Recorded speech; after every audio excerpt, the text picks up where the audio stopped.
You've been running this church for 50 years, but the gallows are empty now. That young brother, you got to give him an opportunity, because if not, you're going to lose the whole church. So we have to look at how the youth, it's because the elders are scared of the youth, but they fail to recognize that the elders still have a role, though. You don't throw them away. You need the elders for counsel and the youth for war. I grew up down the street. I grew up 100 Park, 12th Luzerne, right? Okay. We had roaches.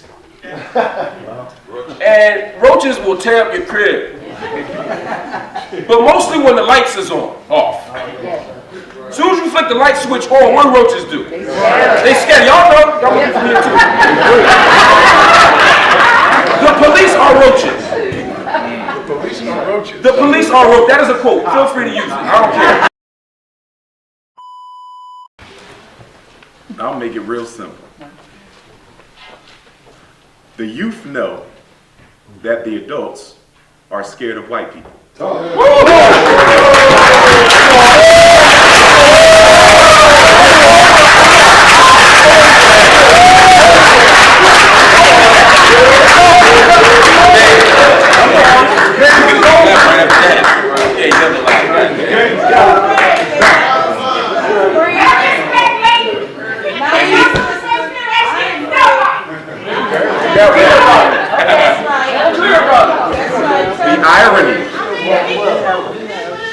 The irony is that although the adults are more learned in the strategy of dealing with the system, the youth are more uncompromising. And it is difficult for the children of any culture to respect the adults when the adults demonstrate consistent fear in the face of oppression.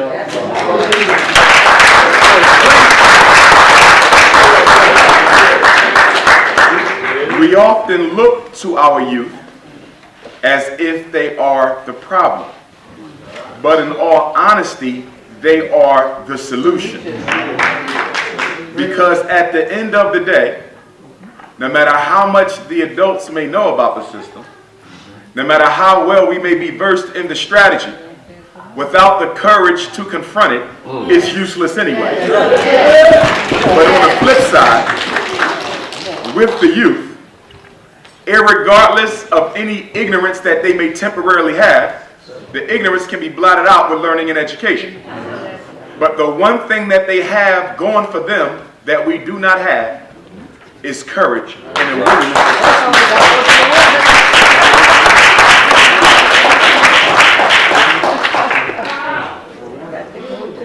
Finish preaching, Doc.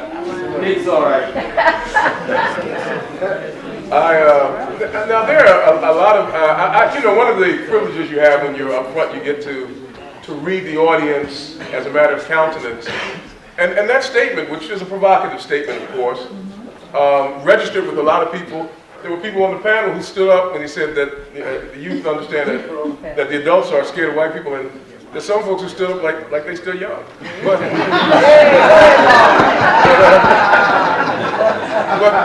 Dr. Johnson, when you say adults, can you just give us just a kind of intellectual line that you draw that separates youth from adult?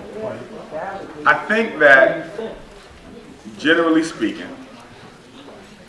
somewhere around the age of 25, I would argue as a psychologist, is where that transition is made. However, I would say that one ceases to be a youth and begins to be an adult, politically speaking, within the context of this subject. You cease to be a youth and you begin to be an adult once you begin to identify with the system of oppression, and once you begin to exercise fears, anxieties, and reservations about dealing with the white man.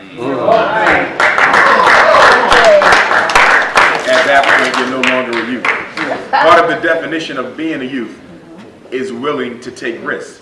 And I think that one of the biggest issues we've had in our community with leadership is we have a very poor system of intergenerational transfer of leadership. Yes. Right. We had this conversation down at ASCAP this past weekend in Norfolk, Virginia, and we're the only culture I see, the only community where We still elect presidents of organizations well into their 70s and 80s. Amen.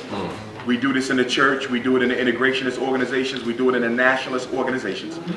And not only are many of the leaders of elder age, they're not even training their replacements. And we're the only ones who do that. And that's one of the reasons why I have so much profound respect for the Honorable Marcus Messiah Garvey, because he's the only leader, major leader since slavery, who actually took up the task of training the replacement. And so we have a situation where the youth often feel that they have to push the elders out the way because they see that they've lost their effectiveness. And let me say this briefly. The reason why elders have trouble giving up leadership, I understand it. It's related to the psychological castration of the black male ego. Because we're not allowed to be men in society. We're not allowed to compete the way the white man can compete. In those few spheres of life where we are allowed to be men, the church, the organization, and the home. When we taste a little bit of what it is like to be a man with power, we take it to excess, we abuse it, and we become dictators.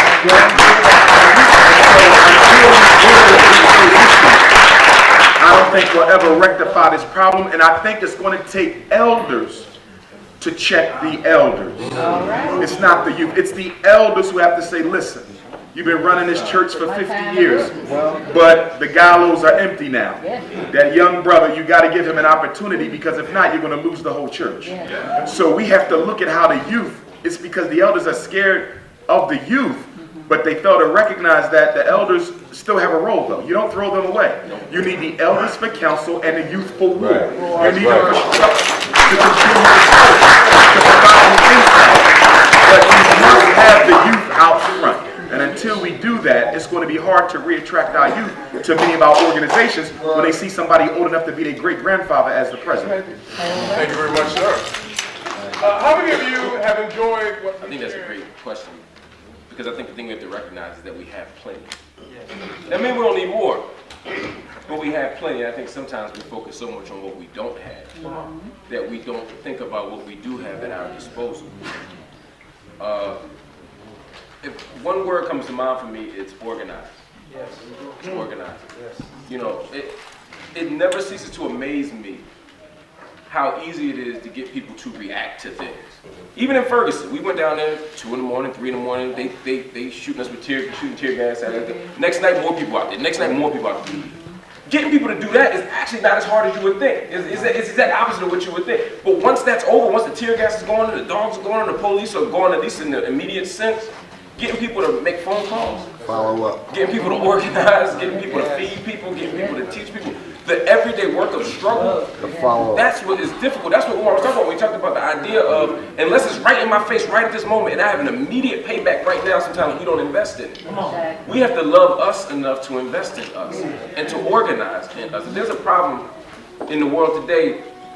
To me, the biggest problem, I always say this, the biggest problem in the world today is that there are too many people who don't do anything. And it's really that simple. They kill our children in the street and we don't do anything. They steal elections and we don't do anything. They put our children in prison and we don't do anything. And when we do, it's after it's already happened. So for me, in a very concrete way, what we can do tomorrow, this stuff we need more money for our schools, yes. But there are children right now whose reading levels drop in the summertime because we're not reading to them. And we know their parents got to work. We know their parents are in jail, but we're right here in this room. And when we leave here, we can read to people. We can be mentors to young men. Before we can build a school like Umar's, which we should be working to build, we can be role models and examples right now. We know that our children are more likely to go to jail if they don't have mentors and big brothers. We know our daughters are more likely to get pregnant and drop out of school and get HIV/AIDS if they don't have arts and music and dance. We can be mentors and coaches and teachers. We can do that work right now. It's not instead of the work we demand from the government. We citizens, we deserve all of that. But we can organize and do the work that I'm talking about right now. And the police, lastly, they're killing us. They're killing us. And then when we protest them killing us, they kill us again. But I don't know, I grew up down the street. I grew up in Hunting Park, 12th Luzerne, right? We had roaches. And roaches will tear up your crib. But mostly when the lights is on, off. As soon as you flick the light switch on, what do roaches do? They scared. Y'all know. Y'all looking from here too. The police are roaches. The police are roaches. The police are roaches. That is a quote. Feel free to use it. I don't care. You all got the opportunity to put the light on every time you used to do cop watch programs. Every time you break your cell phone out while they pulling somebody over. Every time you drive down Roosevelt Boulevard, or you on 76, or you going down Broad Street, or you going down the wrong part or the right part of Germantown Avenue, and you see a young man pulled over, and the police is there, and you see the car going, you're like, oh, that's a squad, and he might not got his papers right. Yeah, his papers might not be right, but he don't deserve to get shot. So when we pull over and watch them, the light is on. We have to keep a light on them to prevent them from killing us. And they still might kill us. This ain't pie in the sky and the great fire. This don't fix everything. But as a prisoner of hope, I know that the work we do, the struggle we do, works when we organize. And I conclude with 6 words. Whenever I get around this here, I get inspired. Accept your own and be yourself. We must remember that we are our own. As Gwendolyn Brooks said, we are each other's business. We are each other's hearts, right? We are each other's magnitude and bond. This is your own. Being yourself means working and struggling for the collective. Doing the work so we don't have to go to mastery to be successful.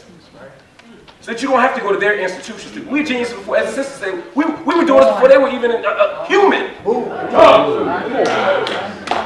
Let's revisit that by accepting our own and being ourselves.